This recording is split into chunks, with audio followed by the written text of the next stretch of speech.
Imagínense, hace apenas 5 minutos, una verdadera drama diplomático se desató en la cumbre. Keir Starmer, primer ministro del Reino Unido, intentó reprender duramente a Rusia. Pero recibió una respuesta para la que, al parecer, no estaba preparado en absoluto. Vasily Nevencia, representante permanente de la Federación Rusa ante las Naciones Unidas, pronunció solo unas pocas frases, pero cambiaron la atmósfera en la sala para siempre. ¿Por qué los diplomáticos occidentales de repente se quedaron en silencio, y los aliados de Rusia lo apoyaron a él? Averiguémoslo. Vasily Alexeyevich Nevencia, representante de Rusia ante la ONU, estaba sentado a la mesa. Sus palmas descansaban tranquilamente sobre la superficie lisa, sus dedos ligeramente separados. No hojeaba carpetas, no miraba la pantalla, no tomaba notas. Parecía que sabía de antemano que hoy no se requeriría una reacción rápida, sino algo mucho más valioso: la compostura. La tensión se sentía en la sala, pero no era una tensión apresurada ni ruidosa, sino densa, como el aire antes del golpe de un gong. Su traje oscuro era un ejemplo de impecable sencillez.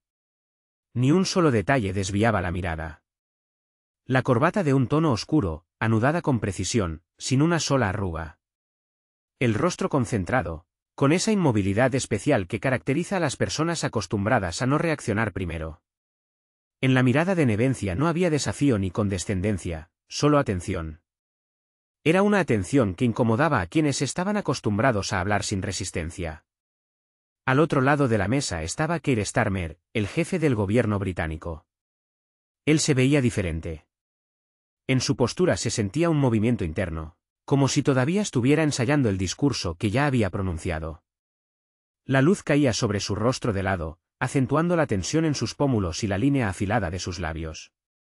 Su traje estaba impecablemente confeccionado, pero le quedaba un poco rígido, como si le constriñera los hombros. Starmer estaba acostumbrado a hablar primero, y eso era evidente. Cuando el presidente de la sesión le dio la palabra, Starmer se inclinó ligeramente hacia adelante.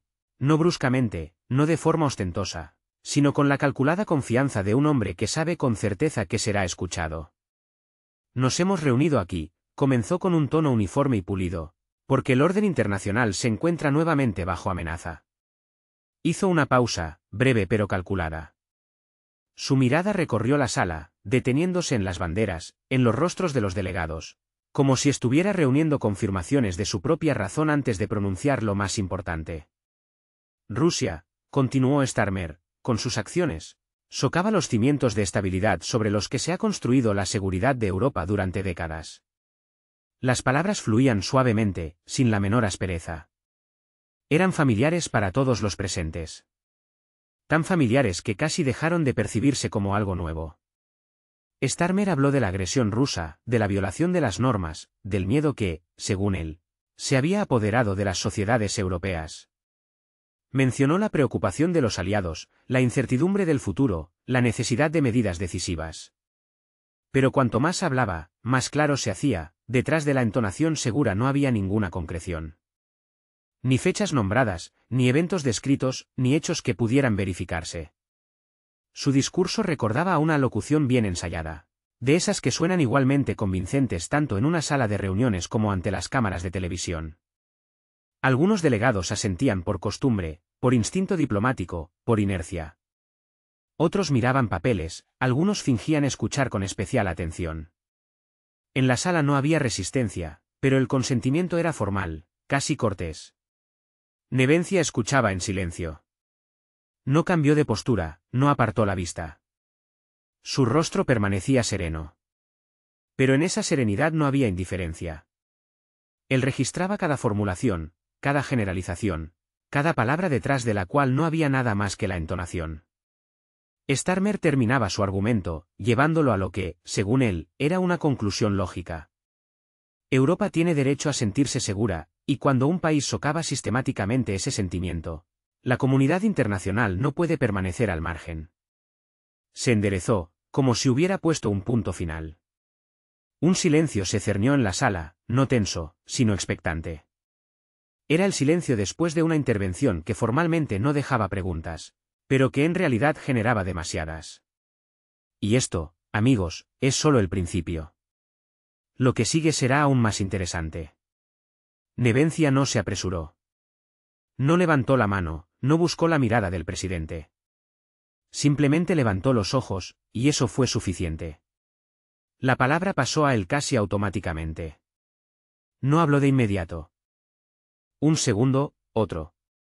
Esa pausa apenas perceptible cambió el tono de la sala. Cuando comenzó, su voz era tranquila, baja, sin presión. Señor primer ministro, pronunció, mirando directamente a Starmer. Ha usado formulaciones muy fuertes. Volvió a hacer una pausa. Ni un solo movimiento superfluo. Pero durante todo su discurso, continuó Nevencia, no ha mencionado ni un solo hecho concreto. Las palabras sonaron uniformes, casi cotidianas. No había reproche en ellas, ni irritación, solo una constatación. Fue precisamente esto lo que causó efecto. Starmer se congeló por un instante, como si no esperara una respuesta tan sencilla, casi seca. Nevencia no profundizó en la idea. No discutió, no se justificó, no explicó. Dejó la frase flotando en el aire, permitiendo que hiciera lo que había sido dicha para hacer. En ese momento, quedó claro que el discurso de Starmer ya no se percibía como la posición de un Estado. Comenzó a aparecer un conjunto de palabras sin fundamento. Y esto era solo el principio.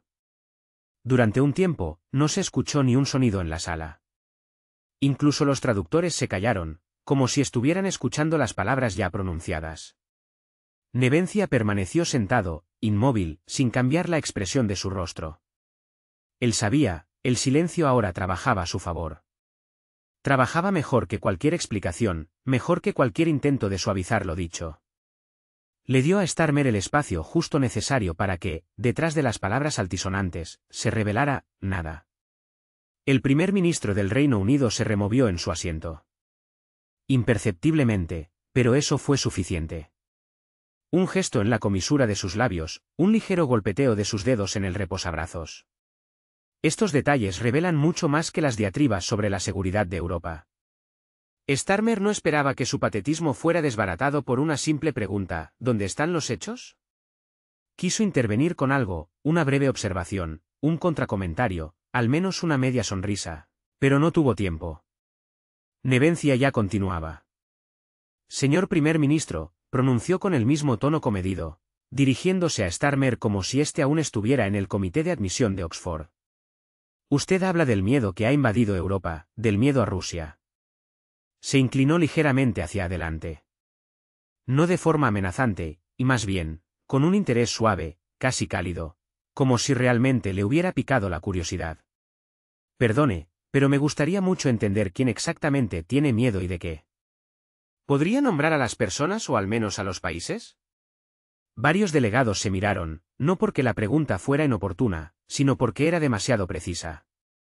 A nadie le gusta que las construcciones vagas se traduzcan en concreción, especialmente a quienes basan su retórica en ellas. Starmer frunció ligeramente el ceño, pero guardó silencio. Sentía cómo cambiaba la atmósfera. La atención antes amistosa de la sala se había convertido en observación, y luego en análisis. Y ahora sus palabras, pronunciadas hacía unos minutos, empezaban a sonar de otra manera. Patéticas, vacías. Usted afirma, continuó Nevencia, que Rusia desestabiliza el orden internacional.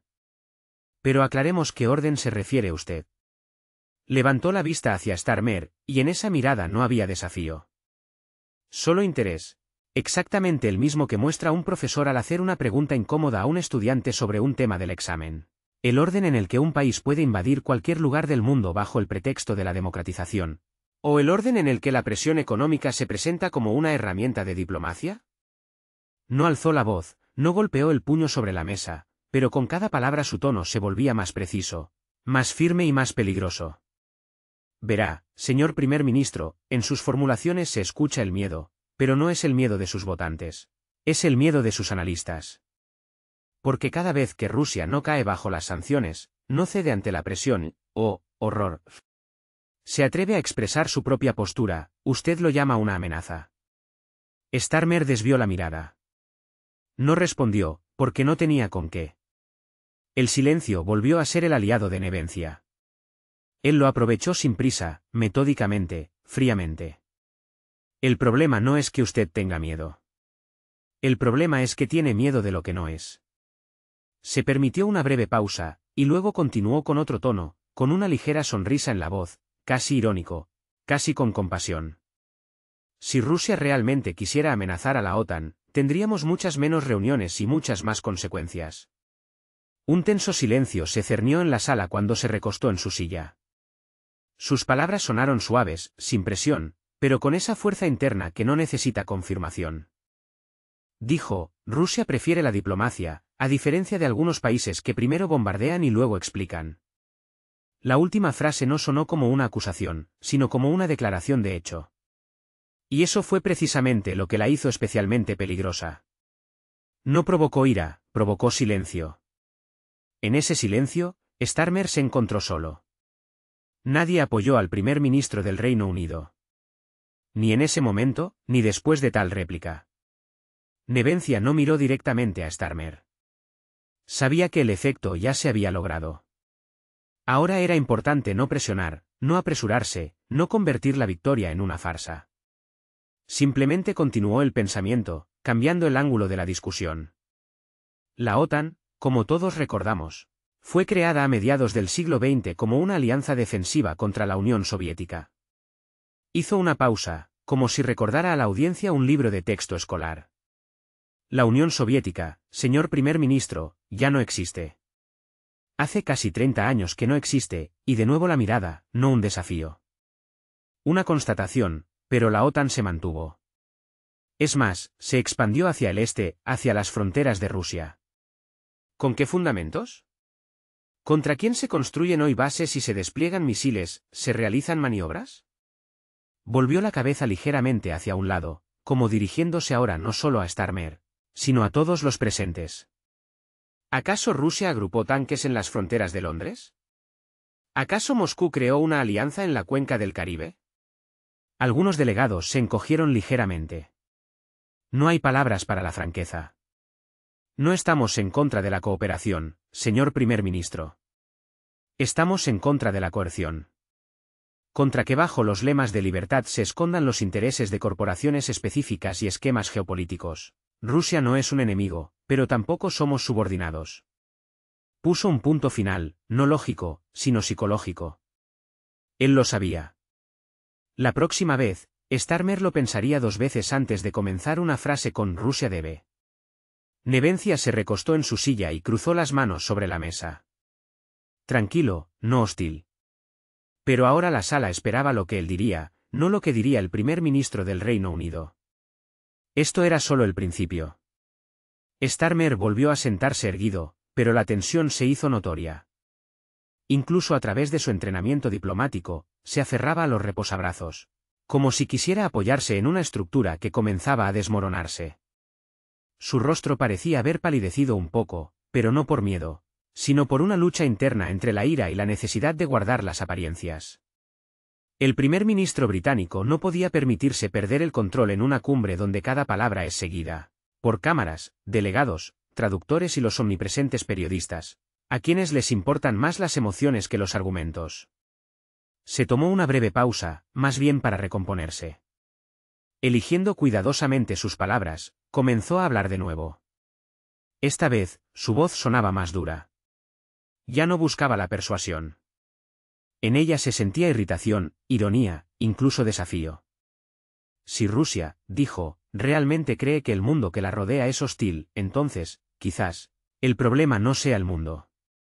La frase quedó suspendida en el aire, como una pelota lanzada con inseguridad. La OTAN no es un agresor. La OTAN es un escudo. Un escudo que los pueblos mismos eligieron, continuó Starmer, acentuando cada palabra, como si devolviera un golpe. Usted habla de la expansión de la OTAN, pero no somos nosotros quienes venimos por la fuerza, son los países los que vienen a nosotros. Quieren estar con nosotros, no con ustedes. Miró a Nevencia y por primera vez intentó pasar a la ofensiva. Rusia misma ha creado este miedo y no con palabras, sino con acciones. Lanzó al aire las fórmulas conocidas, intervenciones, amenazas a la soberanía, ciberataques, bases militares. Todo esto ya había sonado en las capitales occidentales cientos de veces. Y cada vez se respondía con aplausos, artículos, memes. Pero aquí, en esta reunión, en esta sala, todo esto ya no sonaba como retórica de fuerza, sino como la debilidad de repetir un telón de fondo sin esperanza. Nevencia escuchaba en silencio. No tomaba notas, no movía la cabeza, ni siquiera parpadeaba más de lo normal. Solo su mirada se volvió un poco más atenta. No como la de un oyente, sino como la de un cirujano que ya sabe exactamente dónde está el problema. Rusia, continuó Starmer, hoy se comporta como un país que no desea el diálogo, sino que solo exige el reconocimiento de su excepcionalidad. Excepcionalidad. Esta frase podría haber provocado ovaciones en el Parlamento británico o ser un titular en The Guardian. Pero aquí, en la sala del Consejo de Seguridad de la ONU, quedó suspendida en el aire, como una larga sombra de un objeto diminuto, sin encontrar apoyo. El primer ministro del Reino Unido guardó silencio. Y en ese silencio atronador, quizás por primera vez, sintió lo difícil que es hablar cuando la audiencia no está dispuesta a aplaudir de antemano, cuando cada palabra debe estar llena de significado, y no solo de forma. El silencio duró solo unos segundos, pero parecieron una eternidad. Entonces, Nevencia volvió a entrar en juego. Giró la cabeza lentamente, y su voz sonó más baja que antes, sin presión. Pero en ese silencio acechaba el peligro. Irónico, comedido, mortífero, como el hielo delgado y brillante que cubre la superficie del agua antes de convertirse en una capa impenetrable. Señor primer ministro, comenzó, cuando usted afirma que los países buscan la OTAN por sí mismos, me surge una pregunta muy sencilla. Se recostó en su silla, como si cediera la palabra a la lógica misma. ¿Y qué pasa con aquellos que no buscan? Inclinó ligeramente la cabeza hacia un lado y añadió, ya un poco más bajo, ¿con aquellos que desean mantener la neutralidad o no están de acuerdo con sus reglas de juego? ¿Qué pasa con ellos? Ni siquiera pronunció la palabra a presión. La dejó para la sala, para todos los que escuchaban atentamente, que sabían perfectamente sobre cambios de régimen, sanciones, créditos condicionados, revoluciones de colores, brotes de conflictos en las fronteras y golpes económicos a los indeseables. La OTAN es un escudo, repitió Nevencia. Es sorprendente cuántas víctimas en todo el mundo ha dejado este escudo, incluso en países que no amenazaban a nadie, desde Yugoslavia hasta Libia, desde Irak hasta Afganistán. No alzó la voz. Habló con moderación, pero cada una de sus frases era como presionar un moretón, un golpe preciso en ese tejido donde el dolor ya se había instalado hace tiempo. Usted afirma que el miedo es consecuencia de nuestras acciones. Pero, permítame, quizás no se trata de acciones, sino de su deseo de ver a Rusia cómoda, una Rusia que se puede ignorar, sermonear, chantajear. Lentamente, juntó los dedos sobre la mesa. Y ella es incómoda. Nevencia hizo una pausa y continuó con más frialdad. Usted dice, no queremos diálogo. ¿Pero cuándo lo propuso? ¿Las sanciones son diálogo? ¿La congelación de activos es diplomacia? De nuevo, el silencio reinó en la sala. Nadie interrumpió, nadie comentó, ni siquiera el presidente intervino. Estimados colegas, se dirigió a todos. Todos entendemos perfectamente que si Rusia realmente amenazara a la OTAN, no tendríamos estas reuniones. No tendríamos estas discusiones. Levantó la vista, y en ella no había amenaza. Solo un hecho seco. Habría consecuencias. Pero no las hay, porque Rusia no actúa como usted quiere presentar. Rusia no destruye el orden, simplemente se niega a reconocer la mentira como verdad. Y el dictado como derecho. Starmer desvió la mirada. Casi imperceptiblemente, pero este microdetalle, un movimiento corto y espontáneo de la barbilla, fue captado por las cámaras.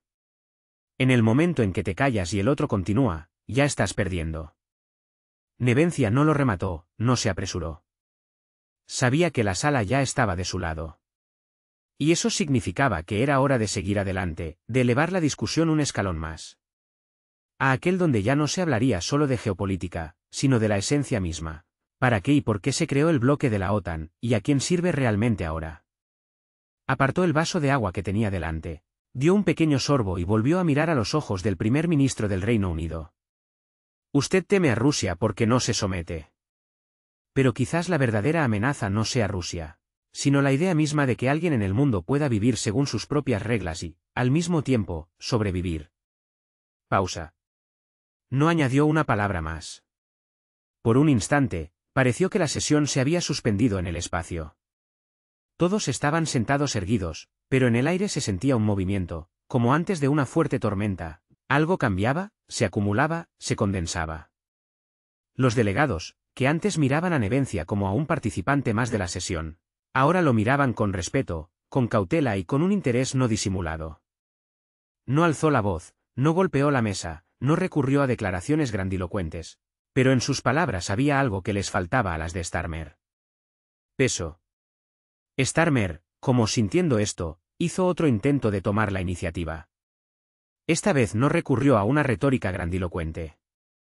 Su tono se volvió comedido, pero apareció en él una clara nota de acusación, como si quisiera dar un paso atrás para luego, quizás, golpear con más precisión. Usted sigue hablando, comenzó, como si viviera en el pasado, como si todavía dividiéramos el mundo en este y oeste.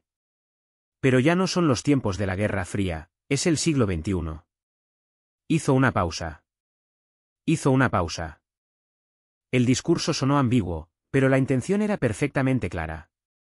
El objetivo era uno, culpar a Rusia. Acusarla de una política exterior arcaica, de no querer encajar en un nuevo orden global donde las reglas las dictan quienes tienen en sus manos los medios de comunicación, los bancos y las bases militares. Europa ya no quiere estar bajo la sombra de nadie, añadió, y estas palabras quedaron suspendidas en el aire. Ni bajo la americana, ni mucho menos bajo la rusa. Nosotros elegimos nuestro propio destino, y ustedes siguen hablando el lenguaje de los bloques y la confrontación. Miró a Nevencia. Su mirada era seca, severa e incluso ligeramente desafiante, pero en ella se sentía un nerviosismo interno, como si comprendiera que su oponente no solo replicaba, sino que lideraba. La respuesta de Nevencia no se hizo esperar. Comenzó con calma, casi lentamente, sin prisa, y, como suele ocurrir, desde un ángulo inesperado. El siglo XXI, dice usted, repitió, y su voz pareció cortar el aire. ¿Es ese mismo siglo en el que los escolares europeos no saben quién liberó sus ciudades? Se volvió hacia la sala. Su mirada recorrió las filas con una ligera, casi triste ironía. O aquel en el que los veteranos de la Gran Guerra Patria son objeto de obstrucción en los países que defendimos del nazismo. Volvió a mirar al primer ministro del Reino Unido. En su mirada no había acusación. Solo había una ofensa, amarga e histórica, que no se podía curar con declaraciones de progreso. No vivimos en el pasado, señor primer ministro, dijo Nevencia, pero usted lo abandona con demasiada facilidad. Y ese es el problema. Suspiró, pero sin teatralidad. Simplemente como una persona a la que le resulta realmente difícil ver cómo la memoria se convierte en un instrumento. La Unión Soviética sacrificó millones de vidas para que Europa siguiera siendo Europa, para que no se convirtiera en un mapa con banderas con esvásticas, para que no fuera quemada, para que no desapareciera. No lo hicimos por deudas futuras. Lo hicimos porque de otra manera no era posible. Y ahora, volvió a hacer una pausa, ahora dice usted que Rusia es una amenaza, que nuestra historia es un obstáculo, que nuestros héroes son un problema para su identidad. No alzó la voz, pero en su timbre apareció algo que incomodó a muchos en la sala. ¿Cree usted que si deja de hablar de quien liberó Varsovia, Praga, Budapest, todo desaparecerá? ¿Desaparecerán los archivos, desaparecerán las fotografías, desaparecerán las fosas comunes? Nevencia se inclinó ligeramente hacia adelante. No desaparecerán. Como tampoco desaparecerá la verdad. La sala se quedó en silencio. Algunos delegados desviaron ligeramente la mirada. Otros, en cambio, le devolvieron la mirada y asintieron. Ligeramente, apenas perceptiblemente. Pero eso era importante. Fue en ese momento cuando algo cambió en la atmósfera, en la dinámica de la conversación. Nevencia lo sintió y continuó, ahora con una perspectiva más amplia, planteando la cuestión no solo de la memoria, sino también del presente. Rusia nunca pidió gratitud, pero tenemos derecho a exigir respeto. Respeto a quienes construyeron una nueva Europa después del horror de la guerra. Respeto a nuestros abuelos y padres, que murieron en Kursk, en Stalingrado, en Berlín, No por su propio territorio, sino por su continente, señor primer ministro. No hablaba para la cámara, hablaba como si fuera algo personal. Y eso hacía que cada frase fuera especialmente poderosa. No estamos en contra del nuevo siglo. Pero el nuevo siglo no tiene derecho a comenzar con la falsificación del antiguo. Nevencia miró a los delegados y pareció escuchar en el silencio la aprobación. En ese momento, el representante de China se acercó al micrófono. No habló mucho, apenas un par de frases, pero sonaron inesperadamente. China está convencida, el respeto a la historia es el fundamento de la seguridad internacional. Es al olvidar el pasado cuando la humanidad se encuentra de nuevo al borde del abismo. Se sentó.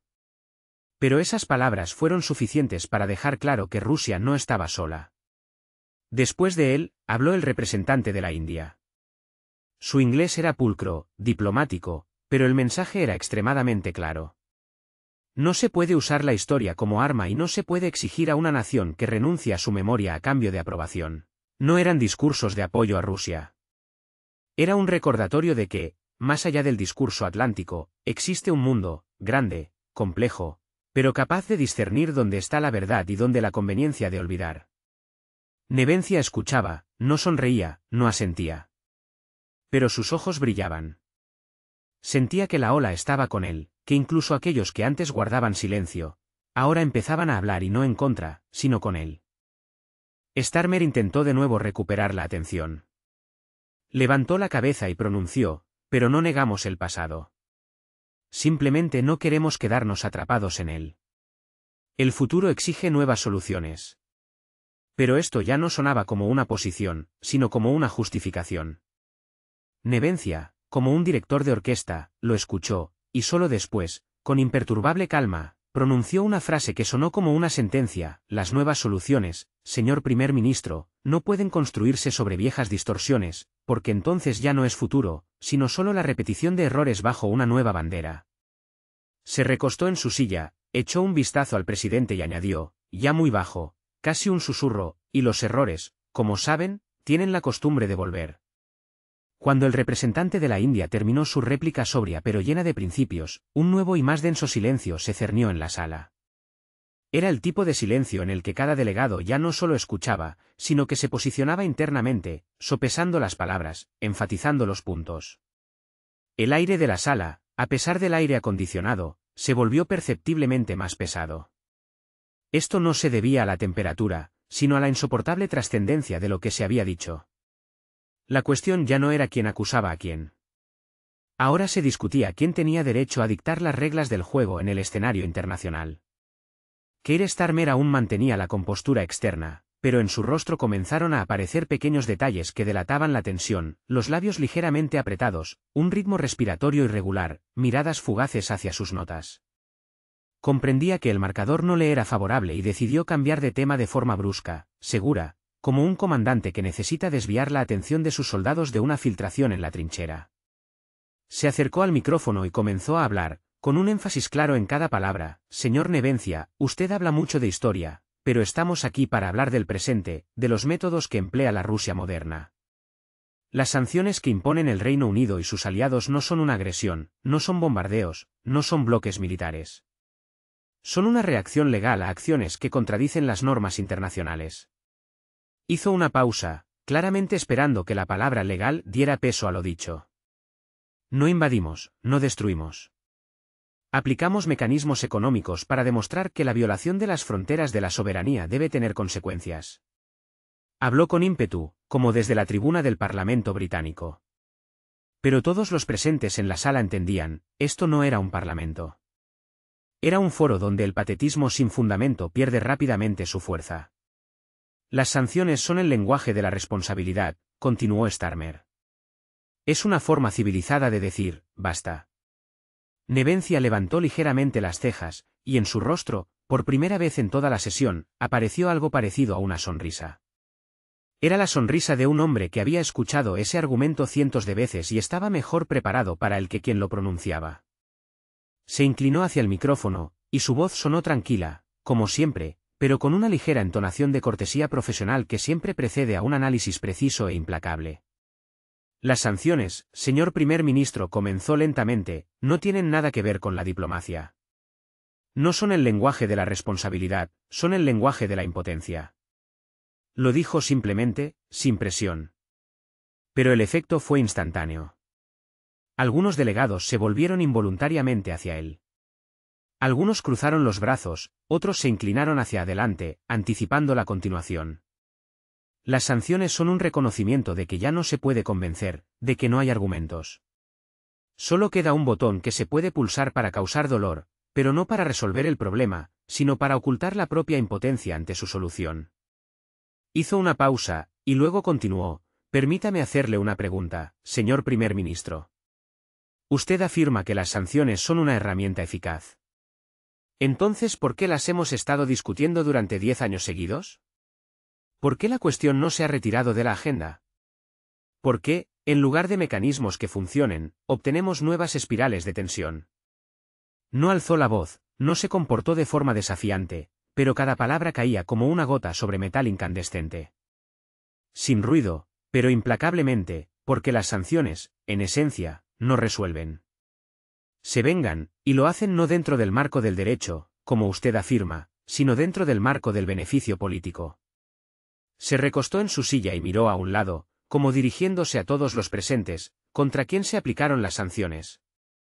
¿Contra estados que eran convenientes? No, solo contra aquellos que se atrevieron a discrepar. Contra aquellos que se negaron a obedecer, que actuaron a su manera, que no encajaban en su escenario. Hizo una breve pausa y remató, como con un martillo: las sanciones no son un juicio, son una condena sin juicio. Algunos delegados en la sala se miraron. Las palabras de Nevencia calaron hondo. No solo en quienes estaban de acuerdo con él, sino también en quienes empezaron a darse cuenta. Quizás, detrás de todas esas listas de sanciones y cifras, en realidad solo hay vacío. Política en estado puro, presión por presionar, y nada más. Starmer se tensó. Era evidente que se preparaba para responder, pero Nevencia, sin darle tiempo a insertar una sola palabra, continuó con una nueva y creciente fuerza. Parecía que finalmente había llegado a lo que realmente quería expresar. Usted afirma que es una forma civilizada. Pero, ¿cómo explica que las sanciones afecten a empresas que no han violado ninguna ley internacional? ¿Por qué se bloquean productos, medicamentos, tecnologías? ¿Por qué se sanciona a personas que ni siquiera participan en política? Se inclinó hacia adelante y con ímpetu pronunció: porque la tarea de las sanciones no es la justicia, sino la demostración de fuerza. Pero la fuerza sin lógica no es diplomacia, es chantaje. Volvió a hacer una pausa, ni una palabra de más, ninguna prisa.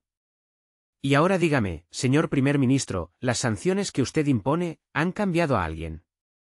Miró directamente a Starmer, como esperando una respuesta directa. ¿Rusia cambió su política? ¿Bielorrusia? ¿China? ¿Irán? ¿Corea del Norte? Asintió, como respondiéndose a sí mismo: no. Porque las sanciones no cambian el comportamiento. Solo refuerzan la convicción de que ser independiente es peligroso. Pero esto no nos debilita, nos hace más resistentes. Algunos delegados, como en respuesta a estas palabras, asintieron discretamente, con cautela. Y esto, al parecer, fue suficiente. Y lo más terrible, añadió Nevencia, es que, al aplicar sanciones, no solo destruyen puentes, sino que convencen al resto del mundo de una cosa: si no estás con Occidente, eres un enemigo. Se enderezó. Por eso las sanciones hoy ya no son una herramienta política. Son un arma que ustedes mismos no pueden controlar. Y cada vez que la aprietan, el mundo no se acerca, sino que se aleja. Starmer guardó silencio. Intentó encontrar un punto de apoyo, pero Nevencia lo derribó de forma precisa, metódica, sin emociones innecesarias. El mismo representante de China volvió a levantar la mano. Dijo: China no considera aceptables las restricciones económicas unilaterales. Tales acciones socavan la idea misma de igualdad en las relaciones internacionales. El representante de Irán expresó una posición similar, luego Cuba, luego Brasil. Y en algún momento, Keir Starmer se encontró en absoluto aislamiento. Seguía siendo el primer ministro del Reino Unido, pero ya no sonaba como un líder de coalición.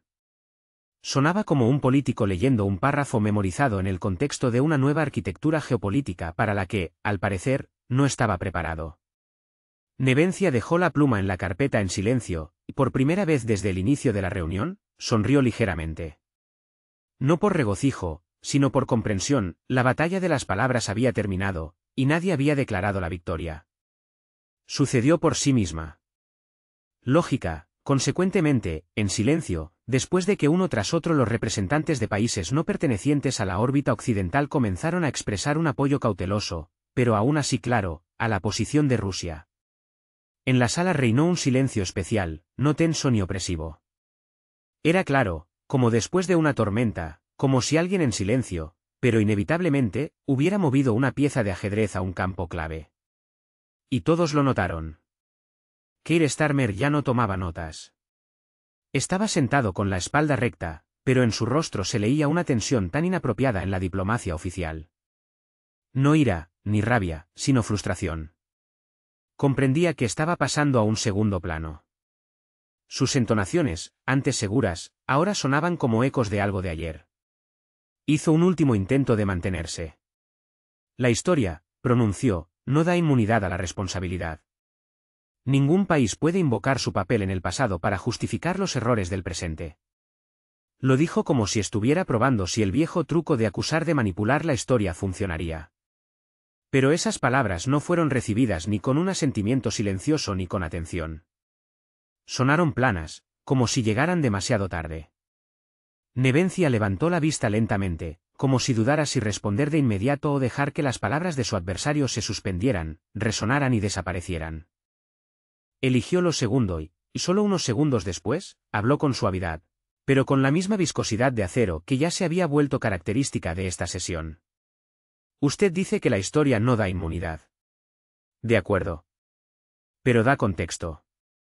Se volvió hacia Starmer. Perdone, pero ¿quién es usted para dar lecciones a Rusia sobre el pasado y el presente? ¿Un país que se mantuvo al margen mientras Europa ardía, o uno que, después de la victoria sobre el nazismo, construyó un imperio a expensas de las colonias? No lo dijo con odio. No fue una arremetida.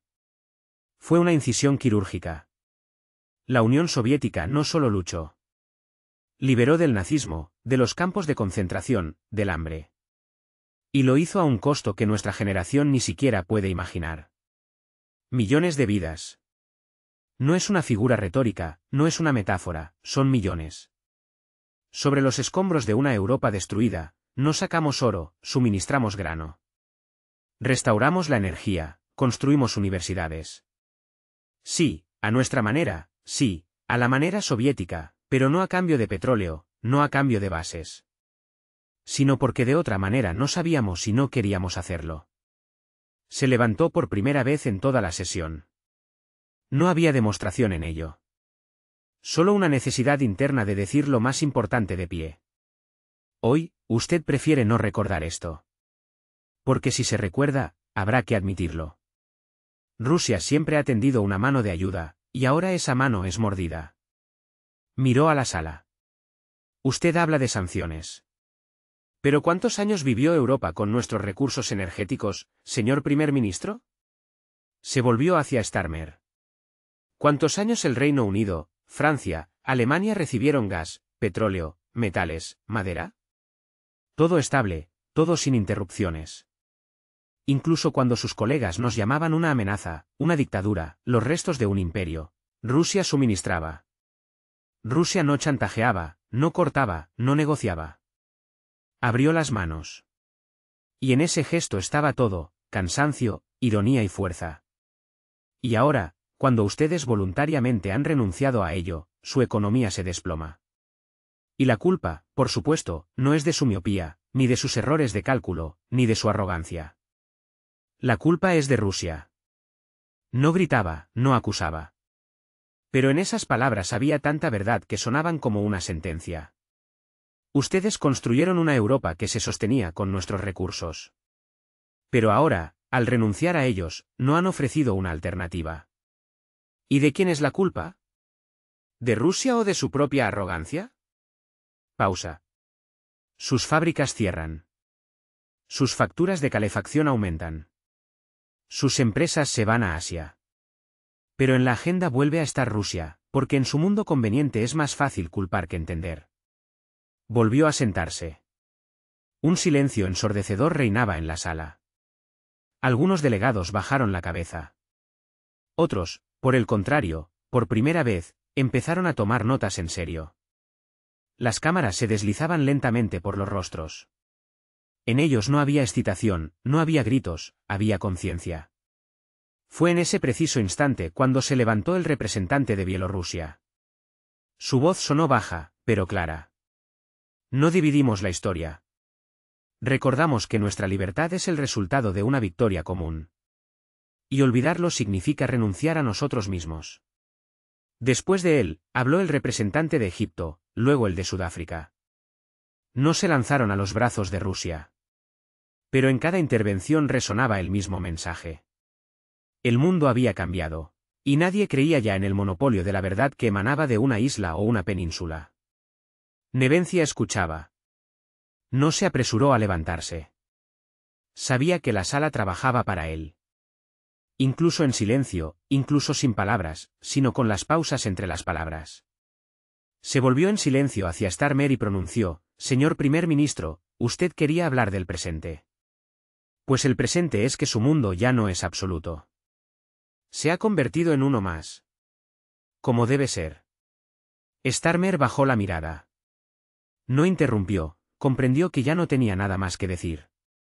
La sala de reuniones de la ONU, a pesar de su majestuosa arquitectura y sus estrictos rituales diplomáticos, en esos minutos se parecía a una mezcla entre un escenario y un tribunal. Aquí ya no se disertaba, aquí se examinaba. Y el que llegó con un discurso preparado, no estaba preparado para una discusión en vivo. Keir Starmer pasó la palma de la mano por la mesa, como si limpiara polvo invisible. Este gesto era maquinal, casi infantil, ya lo había entendido. Detrás de las palabras altisonantes sobre valores y reglas no quedaba un terreno firme. Y sin embargo, no iba a rendirse, al menos no sin un último intento. Sabía que perdía por lógica. Sabía que los argumentos históricos no estaban de su lado, pero le quedaba una última carta, una posición que siempre se podía sacar cuando se acababan los hechos. La moralidad. Se levantó. Su voz sonaba contenida, incluso ligeramente cansada. Pero en esa fatiga se adivinaba un cálculo consciente. En sus ojos no había desafío, sino una superioridad triste. Ahora se dirigía no solo a Nevencia, sino a toda la sala, a todos los que seguían la transmisión. Podemos discutir mucho, señores, dijo, sobre la historia, sobre las versiones del pasado, sobre quién suministró qué a quién liberó a quién. Pero una cosa permanece inalterable, la responsabilidad moral. Dio un paso atrás de la mesa, no por dramatismo, sino para distanciarse de los argumentos que acababan de escucharse, dejándolos atrás. El mundo cambia constantemente, y con él se transforman los valores. Pero hay algo inquebrantable, algo que sigue siendo la base de una sociedad civilizada, la humanidad, el respeto a la libertad, el derecho de cada pueblo a elegir su propio camino.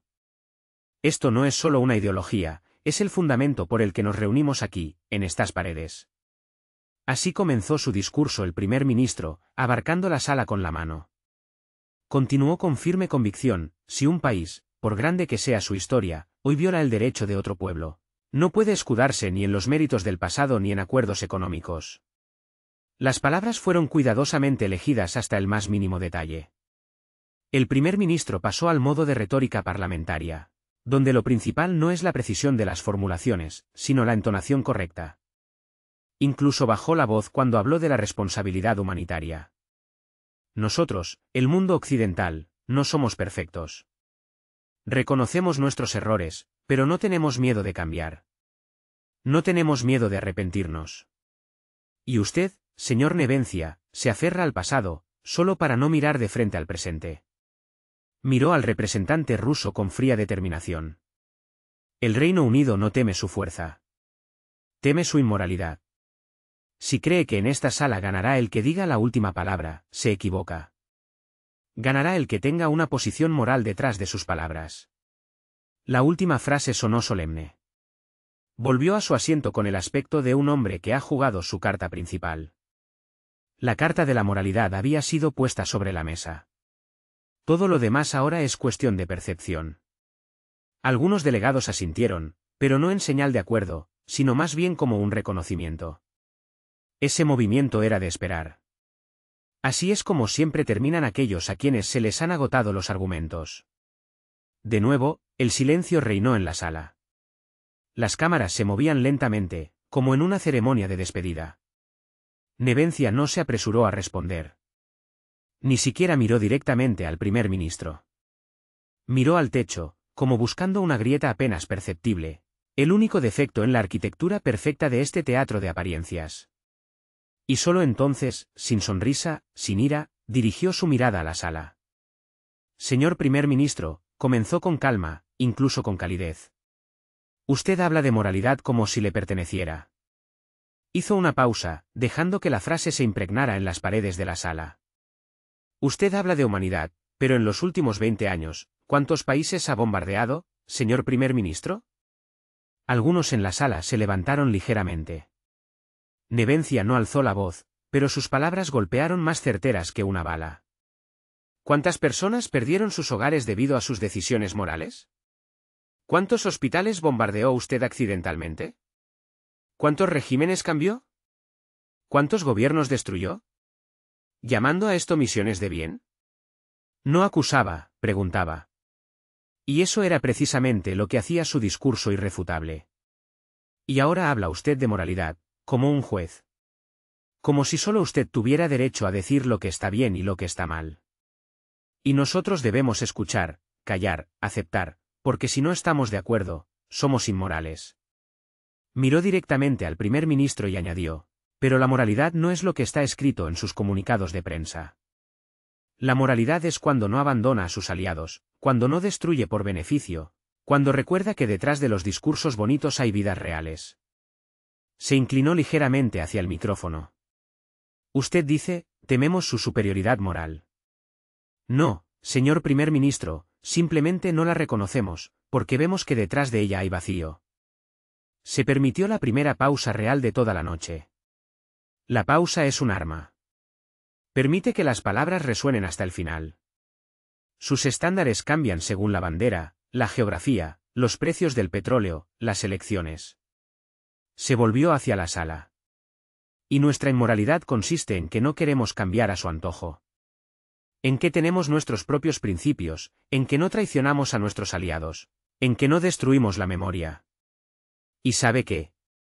El mundo empieza a entenderlo. Las cámaras capturaban los rostros de los delegados. Algunos miraban hacia abajo, otros a Nevencia. Pero ya nadie miraba al primer ministro. El respeto no se compra. No se puede imponer como una sanción. Solo se gana. Y usted, señor primer ministro, viene a buscarlo con las manos vacías y los bolsillos llenos de acusaciones. No esperó respuesta. Simplemente desvió la mirada hacia el presidente y asintió.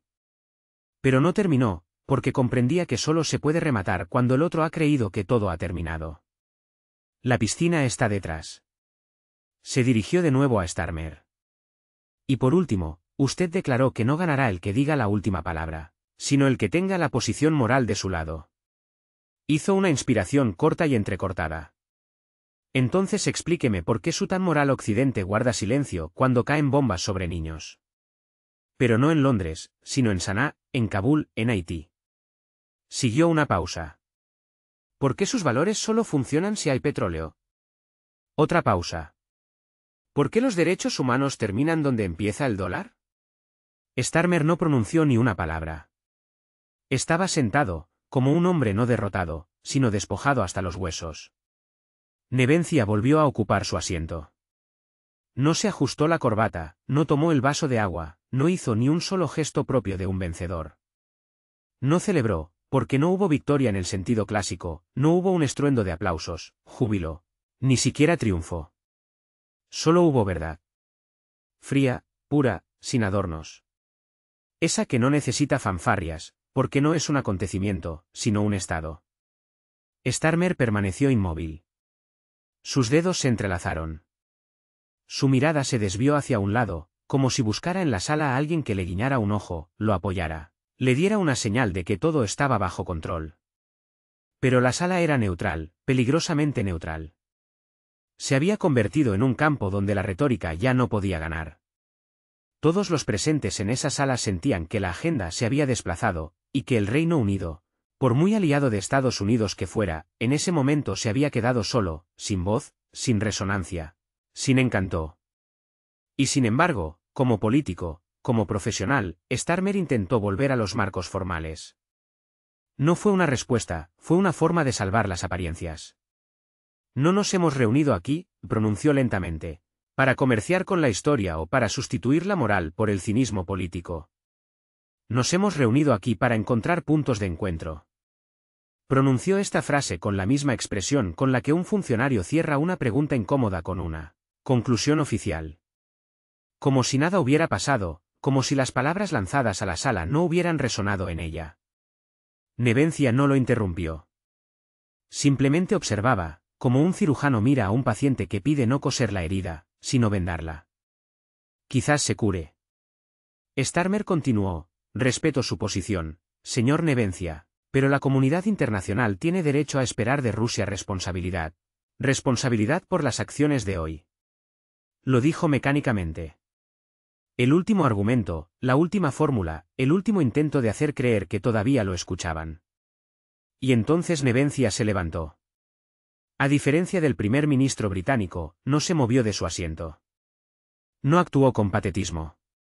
Simplemente se puso de pie, un hombre maduro y sereno, respaldado no por los medios ni los presupuestos, sino por la convicción de tener la razón. Miró al presidente y preguntó, ¿puedo? El presidente asintió, sin siquiera levantar la cabeza, como si todo ya estuviera decidido. Entonces Nevencia volvió a girarse hacia Starmer. Su voz no había cambiado. Era igual de tranquila, contenida, articulada. Pero en ella apareció una nueva profundidad. No era un ataque, no era una defensa. Era justicia. Señor primer ministro, comenzó. Le he escuchado atentamente todo este tiempo. Usted ha hablado de derecho, de moral, de futuro. Pero detrás de toda esa retórica, no he escuchado lo más importante.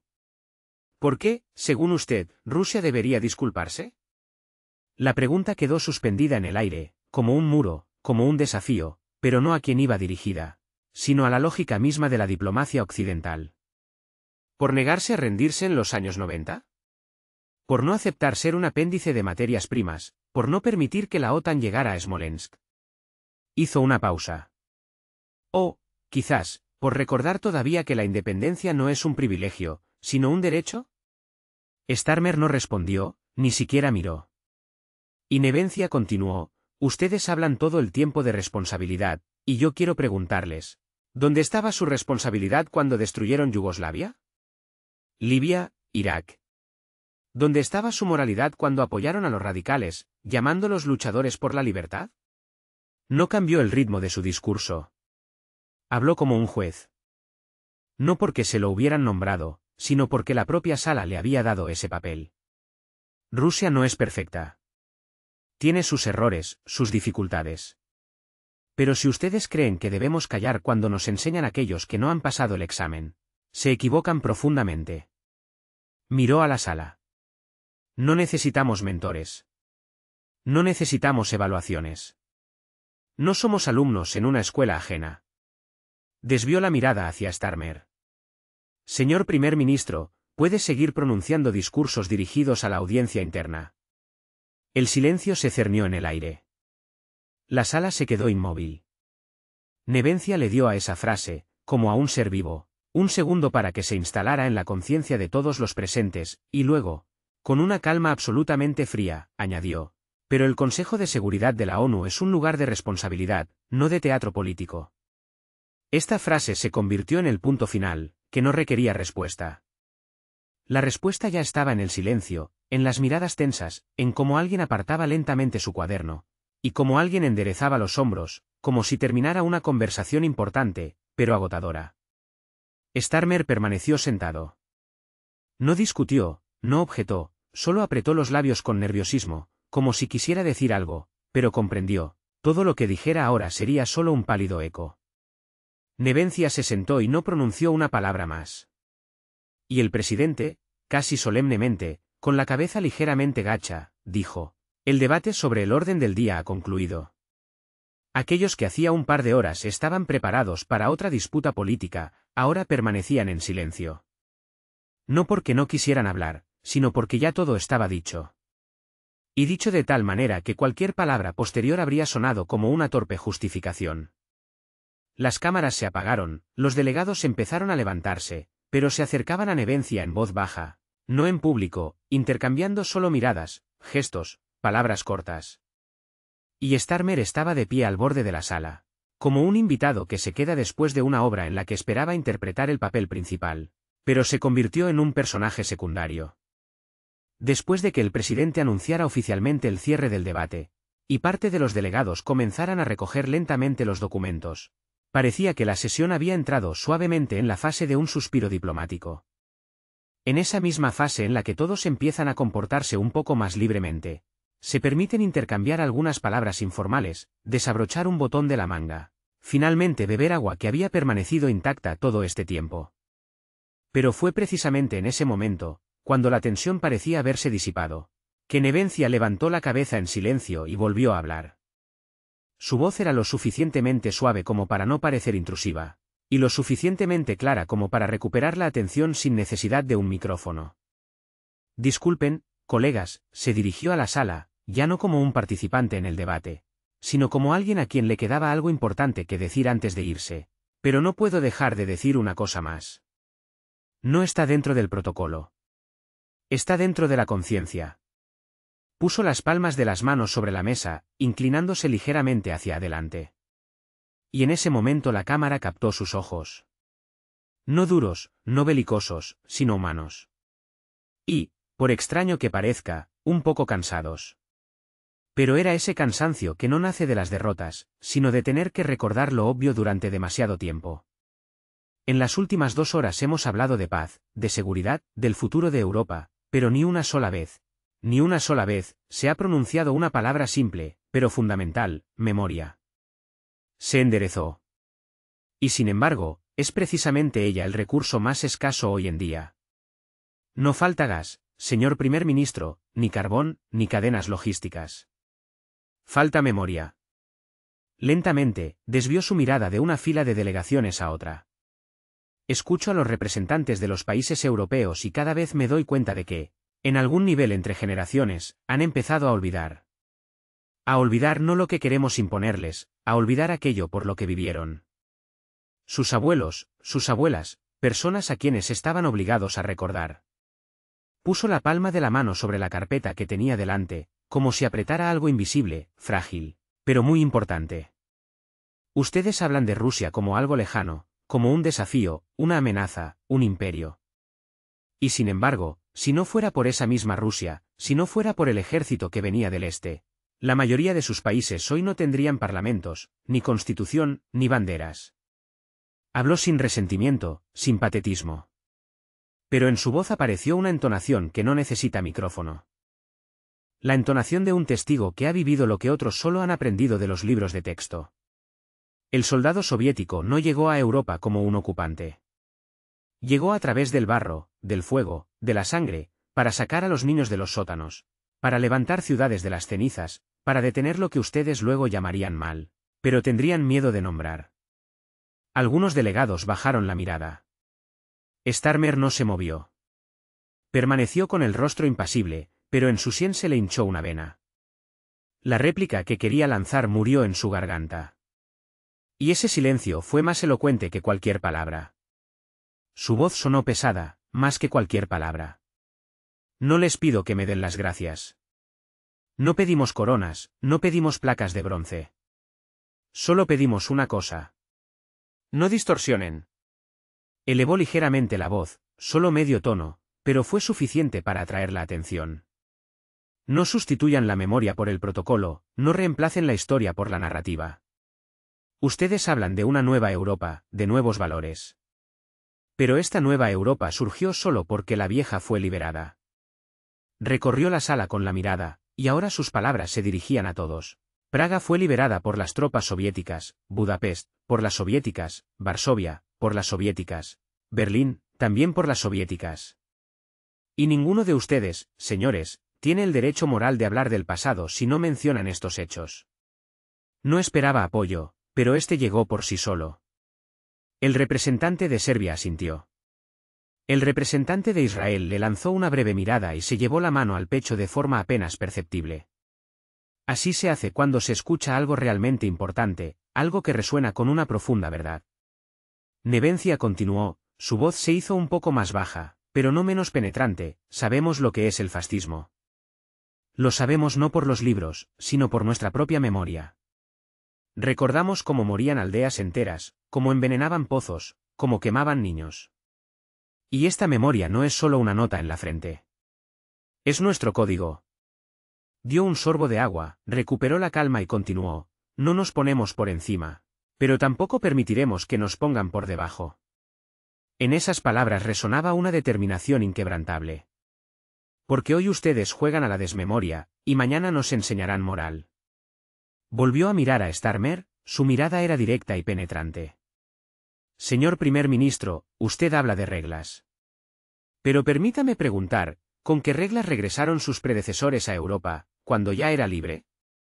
¿Solo para establecer de nuevo sus protectorados, sus esquemas económicos, sus bases? Se enderezó, y ahora su voz sonaba firme, sin sombra de duda. Rusia nunca pidió ser reconocida. Solo pidió una cosa, que no la humillaran. Ni con palabras, ni con caricaturas, ni con sanciones, ni con silencio. Se calló, y luego, dirigiéndose a todos, pronunció en voz baja, pero claramente, porque si no respetan a quienes una vez los salvaron, seguramente no podrán salvarse a sí mismos cuando la historia vuelva a llamar a su puerta. Un silencio se cernió. Real, denso, resonante. No hubo aplausos, solo el peso del reconocimiento. En ese momento, quedó claro, toda la sala escuchaba a Rusia, no a Londres. Después de las palabras de Nevencia, algo pesado se cernió en la sala. No era una acusación, ni un reproche, sino un vacío. Un espacio liberado de la retórica habitual. Parecía absorber el oxígeno, engullir el ajetreo, imposibilitar cualquier comentario trivial.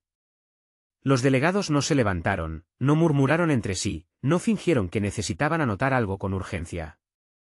Se sentaron y escucharon. Exactamente como se escucha a un anciano de la familia cuando habla por primera vez no como un pariente, sino como un portador de un significado innegable. Nevencia no miraba a Starmer, lo miraba a través de él, a través de la retórica británica, a través de la narrativa occidental, a través de todas las fórmulas de lo normal y lo aceptable que habían funcionado sin fallos durante demasiado tiempo. Cuando usted dice que Rusia se ha vuelto tóxica para Europa, señor Starmer, comenzó. Cada vez me hago la pregunta, ¿y qué era Rusia antes de que usted decidiera usar esa palabra? No esperó respuesta. Simplemente continuó, con calma, consecuentemente, fríamente. Les suministrábamos gas a precios estables, sin aumentarlos ni siquiera cuando nosotros mismos teníamos dificultades. No cerrábamos la llave cuando sus gobiernos nos gritaban lo que querían. No imponíamos sanciones. No incendiábamos sus embajadas. No interferíamos en sus elecciones, no financiábamos a sus opositores, no hacíamos revoluciones de colores en sus capitales. Se volvió hacia la sala y añadió, ¿y ustedes sí lo hacían? El silencio se intensificó, porque todos lo sabían. Pero rara vez alguien lo decía en voz alta, y de forma tan directa. Y sin embargo, continuamos con los suministros, firmamos acuerdos, construimos empresas conjuntas, apoyamos la industria, no la nuestra, sino la suya. Fuimos la base de la energía europea. Fuimos lo que sostuvo su invierno. Y durante todo este tiempo fuimos convenientes. Hizo una pausa y miró a Starmer. Hasta que un día dijimos no. Ese no en sus labios no sonó como una protesta, sino como una sentencia. No una rebelión, sino una madurez. Y a partir de ese momento nos volvimos tóxicos. No porque cambiáramos, sino porque dejamos de ser sumisos. No alzó la voz, pero en su entonación surgió una pesadez. Esa misma pesadez que aparece cuando una persona, que ha respetado a alguien durante mucho tiempo, encuentra la fuerza para dejar de amarlo. Señor primer ministro, usted olvida que fue Rusia, después del colapso de la Unión Soviética, la primera en reconocer la independencia de sus nuevos aliados. Fue Rusia la que cerró las bases militares en Europa del Este. Fue Rusia la que retiró las tropas. Fue Rusia la que acogió a millones de personas que lo habían perdido todo en los nuevos esquemas geopolíticos. Fue Rusia la que, en el momento de su triunfo, no le apuñaló por la espalda. Se inclinó ligeramente hacia adelante. ¿Y sabe por qué? Él mismo dio la respuesta. Porque no nos vengamos. No somos vengativos. Recordamos, las palabras caían como ladrillos, sin adornos, directas, seguras, con cimientos, pero ya nos salvamos. Un silencio. Más profundo imposible. Salvamos a Europa en 1941, en 1943, en 1945. Salvamos a Europa en los 90 de sí misma, de la desintegración, del caos. Suministramos recursos cuando todo su sector financiero yacía bajo los escombros de las crisis. Sacamos a la industria alemana a flote cuando toda la Unión Europea se desmoronaba. Se enderezó, pero ahora su postura ya no tenía la suavidad anterior. Desvió la mirada hacia la sala, y en su voz apareció el hielo, porque solo se salva a quienes quieren ser salvados, no a quienes escupen en la cara del Salvador, estando hasta la cintura en su propia miseria. Pausa. Y la siguiente frase, más bajo, pero más fuerte. No les deseamos el mal, les deseamos la soledad. Porque solo en la soledad de Europa comenzará a recordar quién la sostenía de la mano cuando se arrastraba por las ruinas. Starmer miraba los documentos. Ya no podía mirar a Nevencia a la cara, ni a sí mismo. Y el otro continuó, ¿ustedes hablan de un nuevo orden construido sin Rusia? Y nosotros le respondemos, suerte. Nevencia asintió al presidente. No para cumplir con el reglamento, sino como una señal de que había terminado. Pero un instante después volvió a hablar, por última vez en este capítulo. Como un acorde final. Europa hoy es como una persona que ha perdido la memoria. Sabe dónde está, pero no sabe quién la trajo aquí. Habla hermosamente, pero no entiende el significado de las palabras. Agita banderas, pero no recuerda por qué se levantaron esos colores alguna vez. Dio un sorbo de agua. ¿Y en este estado quieren ustedes enseñarnos a vivir? Se levantó. Como un hombre que termina no un discurso, sino un epitafio. Rusia no se aferra a Europa. Esta Europa se aferraba a nosotros, pero ahora se ha soltado. Pausa. Y que vuele. No hubo aplausos en la sala, pero sí un murmullo, bajo, como el aliento antes de un gran cambio. Formalmente, la sesión llegaba a su fin. Varios delegados, manteniendo la habitual imperturbabilidad externa, ya habían empezado a cerrar carpetas, sacar teléfonos, fingiendo que la sesión había concluido dentro del protocolo. Pero en realidad, todos tenían claro, nada había terminado. Porque el discurso de Nevencia no era un discurso, ni una respuesta, ni una intervención diplomática. Era un cambio en la posición del centro de gravedad. El centro de gravedad se había desplazado de Londres a Moscú, de la retórica al contenido, de la tutoría moral al cansancio moral, de Occidente a sí mismo. Europa vio un espejo, no el que muestran los canales de televisión brillantes, sino uno real, histórico, geopolítico, de valores. Pero al final debía haber otro movimiento. Y, por supuesto, se hizo. Starmer no podía irse en silencio. Todavía era primer ministro del Reino Unido, y un político de su nivel no abandona la sala sin decir nada, incluso si ya todo ha sido dicho. Comprendía que había sufrido una derrota estratégica, pero estaba obligado a hacer una reverencia final, no para Nevencia, sino para el protocolo, para la prensa, para los espectadores, para la audiencia interna. Se puso de pie. Ni prisa, ni nerviosismo. Solo una columna vertebral estirada según la tradición, resistir hasta el final, incluso si el barco ya está bajo el agua. Señor Nevencia, comenzó, y su voz sonó inseguramente suave, como si él mismo se sorprendiera de estar hablando. Le he escuchado atentamente y debo reconocer que habla de forma convincente. Quizás demasiado convincente como para no ser peligroso. Hizo una pausa, pero nadie sonrió. Su fuerza radica en su memoria, eso lo reconozco. Pero no menos peligrosa es su selectividad en esa memoria. Intentó cambiar el tono, recuperar una ligera ironía, pero no sonó. En la sala ya no había lugar para las bromas. Sí, Europa le debe mucho a Rusia. Es un hecho difícil de refutar. Pero, ¿acaso Rusia no se debe a sí misma un poco de verdad? ¿Verdad sobre su propio papel no solo en la liberación, sino también en la división? ¿No solo en el heroísmo, sino también en las represiones? ¿No solo en las victorias, sino también en las tragedias que pagaron los pueblos? Nevencia lo escuchaba en silencio. Sus ojos permanecían impenetrables, como una piedra. Nosotros, en el Reino Unido, estamos acostumbrados a mirarnos con honestidad. A veces duele, pero siempre es honesto. No tenemos miedo de reconocer nuestros errores. Y usted, me parece, todavía habla como un país que no permite dudas sobre su propia infalibilidad. Starmer guardó silencio por un momento, como esperando alguna reacción, pero no hubo ninguna.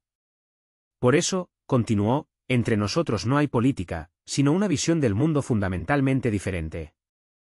Y mientras ustedes sigan viendo el mundo a través del prisma de, nos traicionaron, no nos respetan, nos olvidaron, no habrá diálogo entre nosotros. Se enderezó, como preparándose para el acorde final. Por eso me voy de esta sesión no con la sensación de derrota, sino con la sensación de una claridad aún mayor. Rusia es el pasado que desesperadamente quiere ser futuro, y nosotros somos el futuro que no va a convertirse en pasado. Asintió hacia la sala. Una reverencia breve, formal y cortés, y Starmer se sentó. El silencio fue breve, incluso incómodo. No porque alguien no hubiera entendido sus palabras, sino porque todos las habían entendido. Y entonces se levantó Nevencia. Lentamente, sin prisas. No miró a la sala, solo a Starmer. Como si en ese momento el mundo se hubiera reducido a una sola mirada. Tiene razón, señor primer ministro. Rusia realmente habla desde la posición de la memoria. Pero no porque sea incapaz de avanzar, sino porque conoce el precio de ese avanzar. Habló con moderación, como si ya no tuviera sentido convencer a nadie. Solo para dejar constancia. Usted dijo, no reconocemos nuestros errores. Pero esta es la diferencia entre nosotros, ustedes reconocen sus errores cuando ya han terminado. Nosotros intentamos no repetirlos. Se acercó un poco más al centro, sin cruzar la línea roja establecida por la etiqueta diplomática, y añadió.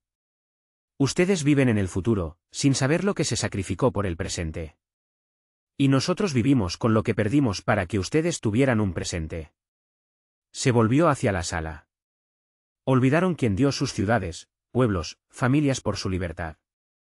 Olvidaron quién les envió gas en invierno, cuando sus tuberías estaban vacías.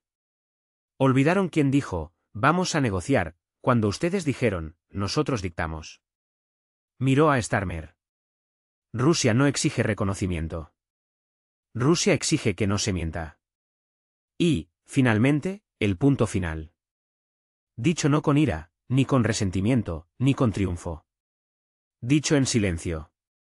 Y recuerde, señor primer ministro, la próxima vez que se ponga delante de la cámara y diga, Rusia es una amenaza, mire a los ojos de su pueblo. Pausa. Y piense quién es realmente la amenaza, el que recuerda o el que ha olvidado. Se retiró lentamente, sin sentarse. Porque ya no era necesario sentarse. Todo ya estaba dicho. La sala permaneció en silencio.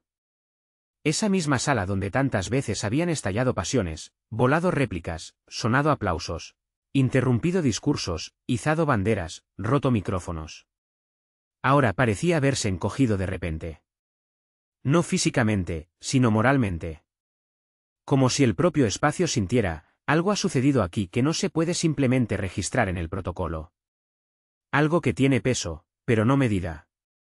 Nevencia permaneció de pie. Ya no hablaba ni esperaba respuesta. La última frase no requería continuación, porque ya no se trataba de palabras.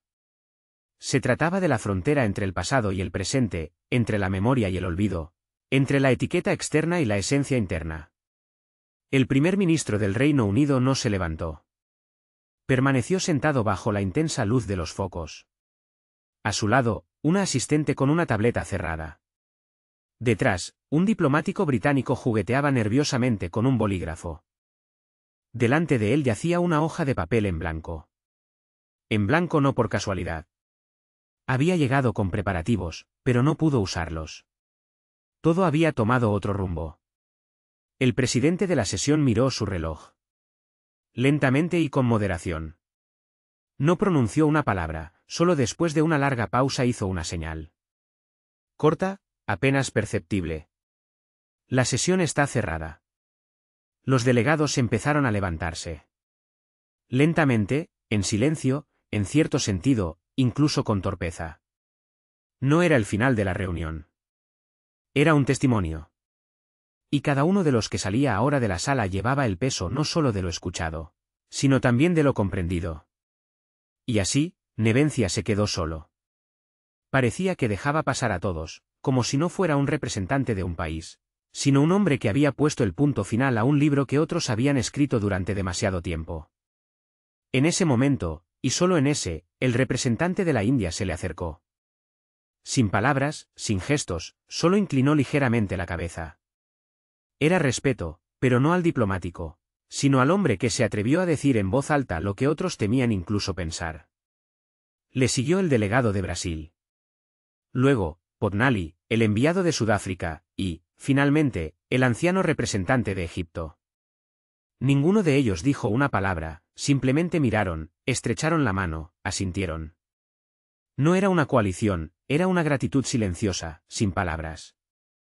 El último en salir de la sala fue Starmer. No se giró, no miró hacia atrás. No dijo una palabra final. Su andar era rápido, un poco tambaleante, como el de alguien que busca una salida no solo de esa sala, sino también de una situación en la que de repente se había vuelto superfluo. Cuando la sala se vació, Nevencia finalmente tomó la carpeta. La cerró tranquilamente y la guardó en su maletín. Sus movimientos eran pausados, casi rituales, y solo en un momento, por un instante, se permitió hacer algo que no había hecho en toda la sesión. Miró directamente a la cámara. Su mirada era tranquila, sin acusaciones, sin justificaciones. En ella solo se leía un recordatorio silencioso: estamos aquí, recordamos, no nos iremos. Cuando más tarde los periodistas analicen esta sesión, los politólogos discutan su significado. Las redes sociales la troceen en citas y los periódicos impriman titulares llamativos sobre las fotografías. La mayoría debatirá sobre la retórica, las posiciones, la imagen. Pero la verdad quedará fuera de cámara, porque la verdad es el silencio después de la verdad. Ese mismo silencio que se cernió en la sala después de las palabras finales de Nevencia. Rusia no ganó, no izó la bandera. No proclamó un ultimátum. Simplemente dijo todo lo que tenía que decir, sin excesos, sin histeria, sin ostentación. Y eso fue suficiente.